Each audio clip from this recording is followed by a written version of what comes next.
Olá, meus irmãos, graça e paz. Eu vou aproveitar esse momento livre aqui para que nós possamos ter uma conversa bem franca, bem necessária para o crescimento da obra aí em Moçambique, para o estabelecimento de novas igrejas em outros lugares, para a restauração de espaços de cultos que foram danificados pela guerra e principalmente o apoio aos obreiros do Senhor, que pode ser muito bem ampliado daquele que já foi dado até agora. Nós estamos trabalhando para romper barreiras e construir pontes concernente a obra missionária mundial. Eu vou parar um pouco aqui para falar com vocês sobre o que nós precisamos fazer para que a obra de Deus avance, para que cumpra os seus objetivos. E eu sempre tenho que aproveitar esses momentos, onde eu estou e como eu estou, para falar um pouco daquilo que precisamos falar. Bem, primeiramente eu quero comunicar aos obreiros que já estão relacionados com a missão e com aqueles que estão se relacionando, que nós estamos mudando de fase para um avanço maior. A partir do momento que a nossa igreja para todas as nações for registrada em Moçambique, para com obreiros nativos fazer a obra do Senhor em diferentes lugares, ampliar aquilo que já está sendo feito e fazer muito melhor, cresce a nossa responsabilidade diante dos desafios, e é sobre isso que eu quero falar. Primeiro eu quero esclarecer que eu venho de uma geração, a minha geração, que saiu de um instituto bíblico formado, graduado em teologia em 1979. Isso foi antes da década de 80. E os meus colegas pastores, que têm pastoreado grandes igrejas e têm feito uma obra maravilhosa para Deus, na machamba do Senhor, na machamba de Deus, pastoreando pequenos e grandes rebanhos. Eles estão passando numa fase agora de repassar o cajado para um filho, para uma outra pessoa, para dar continuidade na obra, e eles estão se ausentando do ministério, muitos para cuidar da sua saúde, que está abalada devido à idade, outros apenas para descansar e curtir os netos, e enquanto não é chamado lá para o andar de cima, né? Todos entendem que a velhice chega para todos. O próprio Billy Graham disse que a velhice não é para os fracos. E eu não entendi muito esta frase. Ele falou isso aos 93 anos e ele viveu até os 99 anos. E eu entendi essa frase quando eu compreendi que muitos não conseguem chegar na velhice, não resistem tanto tempo. Por isso que a velhice não é para os fracos, porque os que são fracos morrem muito antes. Porém, quando se chega na velhice, se adquire muita experiência. Se perde as forças, se perde as energias, porém se acumula experiência que devem ser repassada para os mais jovens, e é isso que nós queremos fazer. Fazer com que obreiros que nasceram na década de 80, 90, sejam treinados, habilitados e suportados para fazer muito mais para Deus. Porque a minha geração, ela pode ficar conhecida na história da igreja como a geração da igreja que enriqueceu, que formou pastores milionários, mas ao mesmo tempo gerou missionários miseráveis, falta de condições para permanecer nos seus campos. Nesses anos que eu estou aqui nos Estados Unidos, por exemplo, eu tenho observado que muitos missionários chegaram, fizeram alguma coisa e voltaram, não resistiram ao embate. Depois que começamos o trabalho na África, em 2018, eu fico observando por que tanta necessidade nos campos missionários, necessidades simples, e por que as igrejas que produzem grandes valores não suportam essa obra. Mas a nossa geração vai ficar reconhecida como a geração dos pastores milionários e dos missionários miseráveis. Isso é triste, porque o que está vindo pela frente logo aí pode ser o domínio islâmico em muitos países considerados cristãos, pode ser o regime comunista ateísta, que já está com as garras em muitas nações da América do Sul, inclusive o nosso querido Brasil. Então, virão consequências. A omissão traz consequências. Biblicamente, a omissão traz consequências. Porque ao ler a Bíblia, em Lucas 12, 47, diz: o servo que, sabendo a vontade do seu Senhor, não se preparou, nem fez conforme a sua vontade, será castigado com muitos açoites. E esses açoites podem vir de muitas maneiras. Eu considero que um regime comunista, em uma nação que pensa que tem uma igreja forte, mas forte financeira, não forte missionária, também forte em escândalos, ela pode pagar muito caro pela sua negligência, porque muitos valores que foram usados para fazer festa, foram usados para sustentar o capricho de muitos obreiros que formaram fazendas, compraram carrões, habilitaram toda a família para gerações futuras, com dinheiro que deveria ser investido na causa missionária. Isso pode trazer consequência, são os açoites. Porém, quando nós entendemos isso há muitos anos atrás, quando nós começamos a perceber as entranhas da omissão missionária, Deus nos deu uma ideia. Imagine que eu trabalhei na Transamazônica antes de vir para os Estados Unidos fazer missão.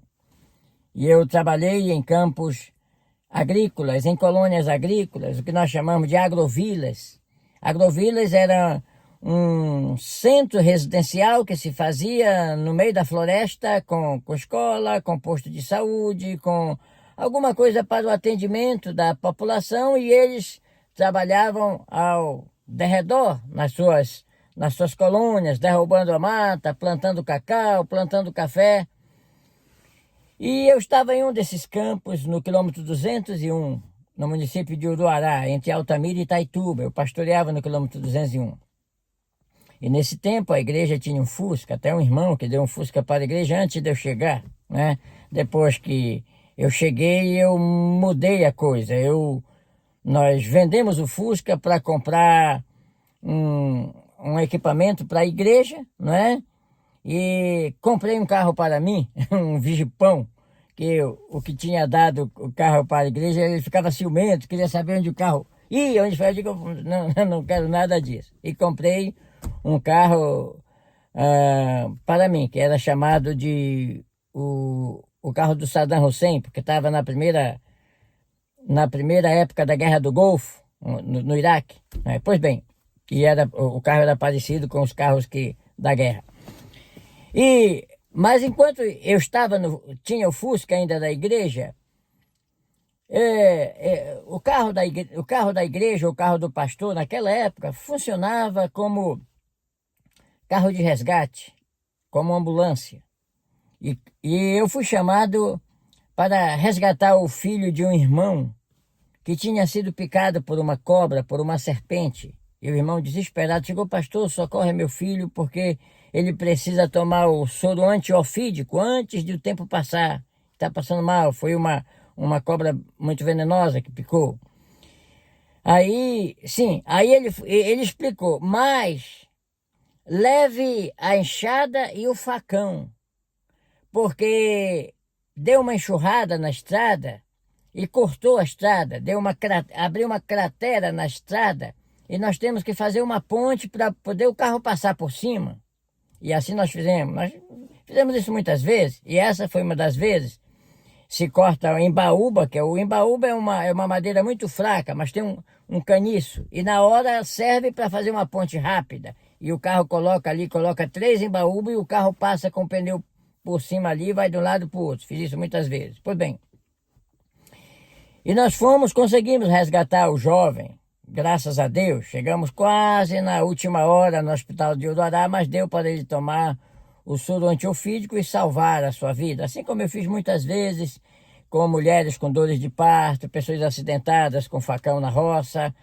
Durante os 10 anos eu fiz muito isso. Pois bem, mas o que eu quero falar aqui é que quando eu cheguei no campo missionário e notei a disparidade que existia entre os discursos que as igrejas faziam em torno da obra missionária e o que se fazia na prática para ajudar as missões, eu me apavorei.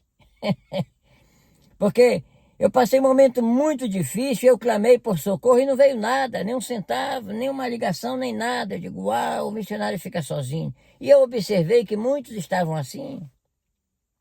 Não é que nós tivéssemos recusado a trabalhar, sempre fizemos isso, sempre trabalhamos para manter a nossa estabilidade aqui. Porém, eu pensava que no momento de uma enfermidade poderia gritar por socorro e o socorro vir. Imagina, eu fui criado em uma igreja que eu ouvia orar pelos missionários. Ó, Senhor, abençoa os missionários. Eu digo, poxa, a igreja ama a missão. Não é assim? Quando o missionário sai e fica fora, ele não encontra apoio. E isso realmente me surpreendeu. E eu fiquei triste. E muitos trabalhos, no momento que eu me enfermei, no momento que eu pedi um socorro e não veio, era que eu queria até um tempo livre para atender o povo na Flórida, que estava sendo preso pela migração. As pessoas eram presas nos seus trabalhos, acorrentadas. As pessoas ligavam, pastor, vem aqui orar pelas minhas crianças que estão chorando, o pai foi preso. E uma vez eu lembro que eu bati no carro, eu tinha um carro nesse tempo, era uma van aérea, estava de Senhor, como é que pode? Eu deixei uma igreja para trabalhar na tua obra, mas não estou podendo atender o povo. E aquilo me deixou muito triste. Aí, em uma das minhas orações, eu tive uma experiência com Deus.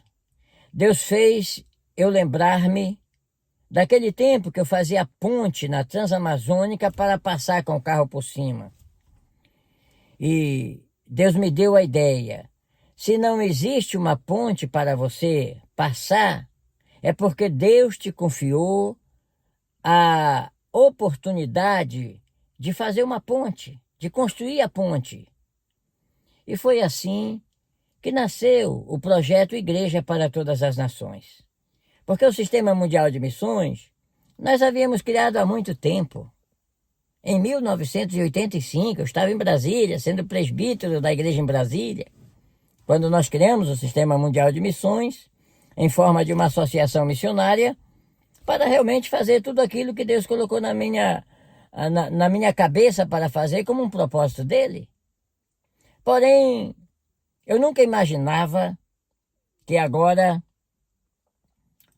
em 2024, em pleno século XXI, a nossa missão estaria plantando igrejas sem o apoio de igreja. Parece assim, como chama?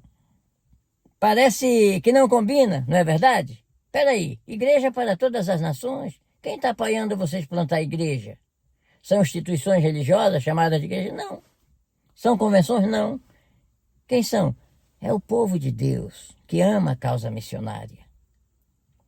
São empresários, são donas de casas, são aposentados, operários, que se unem em um apoio sólido para fazer com que os recursos cheguem diretamente aos campos missionários. Este trabalho começou sendo feito com oferta minha, pessoal, da minha companhia de pintura em Charlotte, em 2018, com apoio da minha esposa, da companhia de limpeza dela, de limpando casas, com as suas colegas de trabalho. Começou a chegar dinheiro nos campos missionários. Depois um amigo, pastor, eu quero fazer isso também. Depois chegou outro, eu quero fazer isso também. E é assim que esses recursos têm chegado aí. E nos últimos anos, eu estive conferindo, fazendo um apanhado, perto de 70 mil dólares. Isso é muito dinheiro, principalmente se transformar para metical, ou se transformar para real. Mas dinheiro assim, enviado esporadicamente por pessoas. Olha, fiz um negócio, quero cooperar com a sua missão. $200, $300, $1.000. E os recursos chegam. E nós compramos cimento, compramos terreno, fazemos resgate, pagamos cirurgia, fazemos tudo que precisa ser feito e que vocês veem que estão sendo feito aí. Toda vez que vocês vão em uma agência da West Union para retirar valores, são valores que saem do bolso de muitas pessoas que fazem um propósito de servir a Deus. Não é dinheiro que está sobrando, pelo contrário, está faltando para outras coisas. Mas eles fazem questão de priorizar a obra de Deus. Foi assim que aconteceu uma vez comigo. Surgiu uma necessidade na África muito grande, eu tinha que mandar um dinheiro urgente. E eu não tinha. Eu tinha recebido um pagamento e precisava ou abastecer o tanque do carro ou mandar o dinheiro para a África. E eu coloquei um pouquinho de gasolina no carro e mandei para a África. Eu digo, Deus vai providenciar para mim, mas na África vai agora. E é claro, tem acontecido isso muitas vezes. São valores que são oferecidos por fé. Não pense que a causa missionária ela é sustentada pelos milionários, que não são. Os milionários não fazem missão. Os milionários gastam com seus luxos, com seus gostos, com as suas festas, com as suas arrogâncias. Quem faz missão são homens e mulheres simples, que amam a Deus e que fazem tudo para contribuir com a causa missionária. E exatamente por isso, nós precisamos ter muita responsabilidade na aplicação desses recursos. Ontem eu estive conversando com um colega, que foi meu colega de seminário, mora em Rondônia. Não vamos citar nome aqui para não envolver ninguém numa questão dessa. Mas ele estava dizendo, olha, é muito bom conscientizar que o trabalho que o Ministério está fazendo não é um trabalho que está sendo feito com dinheiro que sobra, mas um dinheiro que é dado como oferta sacrificial. Isso é maravilhoso. Porém, exige responsabilidade da aplicação desses recursos no lugar certo, para que a obra se expanda. E o resultado final de um trabalho missionário, de uma oferta missionária, é que na ponta da linha haja salvação de almas. O dinheiro que é enviado para as missões não é um dinheiro que é enviado apenas para socorrer a pobreza. Eu sempre falo, se for apenas para socorrer a pobreza, o dinheiro não precisa nem sair daqui. Se eu pegar esse carro e for para uma esquina de qualquer cidade americana, vai ter uma gente pedindo esmola, com uma placa, dizendo, olha, homeless, eu não tenho teto. Estou com fome, tenho que alimentar meus filhos. Pobreza tem em todo canto. Eu até digo, um dos lugares que eu já vi mais pobreza nos Estados Unidos foi em frente à Casa Branca. Eu morei em Washington, para quem não sabe, meu primeiro ano. E a gente passava lá e via os mendigos na frente, na praça ali, uma praça que tem em frente à Casa Branca. Pedintes, pessoas que moram na rua. Então, a pobreza está em toda parte. Mas os investimentos missionários, eles têm uma missão: sustentar ganhadores de almas, para que eles tenham tempo e se desprendam para fazer o discipulado, as visitações, as orações, expulsar demônios, sabendo que vai ter alimento na sua mesa. Foi isso que faltou para mim aqui. Foi isso que faltou para muitos missionários. Então, exatamente a diferença do projeto Igreja para Todas as Nações de muitos outros projetos missionários é que foi criado dentro do campo, de uma necessidade. Por isso que nós falamos assim. Porque a missão missionária, ela é uma vergonha para a igreja. E envergonha até pastores que não podem falar. Mas não podem falar porque estão submissos a um líder convencional que odeia as missões. E que pode, inclusive, punir quem deseja fazer missão, quem deseja enviar remessas para o exterior. Porque sempre essas convenções têm um projeto faraônico, tem que construir um centro de convenção, um complexo. Cuidado, não manda dinheiro para fora, tem dinheiro aqui. Porque são monopólios que estão sobrevivendo ultimamente em busca de dinheiro, de condições. Para que serve uma convenção para os missionários? Para todo ano enviar $180 ou R$180 para receber uma outra carteirinha, para botar no bolso? 80 mil pastores pagando 180 ou R$200 por ano. Quanto é que custa? Olha, é muito dinheiro. E o que eles fazem com isso? Por isso que nos aglomerados, as pessoas que lideram colocam um parente numa casa publicadora, outro na caixa beneficente e um substituto, quando vê que o tempo está terminando. Porque ali é muito dinheiro. Nós estamos falando isso ontem, com pastores. Revoltados com a situação. Então, o projeto Igreja para Todas as Nações é uma válvula de escape para quem quer fazer diferente. Para quem não tem medo de questionar o sistema. O sistema tá perverso, tá podre. O sistema tá igual ao sistema religioso no tempo de Jesus. Jesus chamou os fariseus de sepulcros caiados, de raça de víboras. Porque por fora apresentavam uma coisa, mas por dentro era outra, sepulcros caiados. E nós estamos formando, para abençoar o trabalho aí na África, uma conferência internacional de pastores, que nós estamos chamando com o nome de Conselho Internacional de Ministros do Evangelho. Porque não é só pastores. O ministro do Evangelho não precisa ser pastor. Pode ser um crente abençoado, pode ser um missionário executor e um missionário mantenedor, independente do cargo, mas que seja treinado para isso, que ame as almas perdidas e queira salvá-las, fazendo uma atitude prática. Porque somente orar por missão não resolve. Jesus não mandou orar por missão, ele mandou fazer missão. Ide é um ato. Pregai é um ato. Ensinai é um ato. Fazei discípulos é um ato. Batizai é um ato. Agora, claro, estamos orando para que o Senhor envie trabalhadores para a sua seara. É bem diferente. E nós queremos contar com o seu apoio. Com seu apoio em Nampula, com seu apoio em Pemba, com seu apoio em Miese, com seu apoio em Mocimboa da Praia, com seu apoio em Niassa, com seu apoio em Moeda, com seu apoio em Beira, com seu apoio em Maputo, com seu apoio em todos os ambientes da África. Eu estou falando Burundi, República Democrática do Congo, Tanzânia e aonde Deus nos permitir chegar.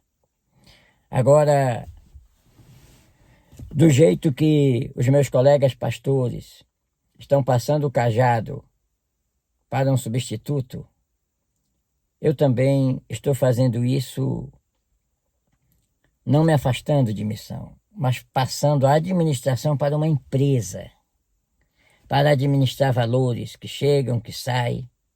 Claro que parte técnica tem que ser paga para fazer isso, porque não dá para ninguém trabalhar em um escritório tendo uma família a sustentar, trabalhar de graça. Vai precisar ter valores disponibilizados para isso. Mas nós vamos disponibilizar valores, dos próprios valores entrantes, para que essa engrenagem funcione e não falte a você a atenção que você precisa, o apoio logístico que você precisa, o apoio documental que você precisa e o apoio ministerial que você precisa.